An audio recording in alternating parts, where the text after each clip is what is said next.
గారు చాలా ప్రచారం చేస్తూ ఉన్నాడు. హైడ్రానే ప్రధాన ఎజెండాగా ఇక్కడ ప్రచారం జరుగుతున్నట్టు కనబడుతుంది. హైడ్రా విషయంలో కాంగ్రెస్ పార్టీ ప్రజలకు ఏం చెప్పదలుచుకుంది? ముఖ్యంగా 35 గజాలు 40 గజాలలో ఇల్లు కట్టుకున్నటువంటి వాళ్ళు చాలా బెదురుతున్నటువంటి సందర్భం. హైడ్రా అన్నటువంటి దాన్ని అట్లా బూచిగా చూపించేటువంటి ప్రయత్నం బీఆర్ఎస్ చేస్తుంది.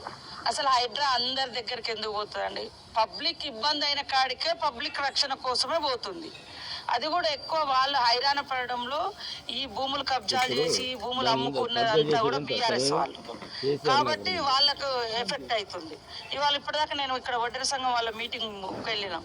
ఆడ దాదాపుగా 300 గుడిసెలు ఆ రోజు పీజీఆర్ గారు వేసారు. అవి ఇల్లులు ఉన్నాయి ఆ హయాంలో. వాళ్ళకు డబుల్ బెడ్రూమ్లు ఇస్తామని చెప్పి ఓట్లు వేయించుకున్నారు. ఓట్లు వేయించుకొని గెలిచిన తర్వాత మొత్తం వాళ్ళ గుడిసెలను వీకేసి ఆడ ఏదో వాళ్ళ ప్రైవేట్ పార్కులు చేసుకొని ఏదో చేస్తూ ఉన్నారు.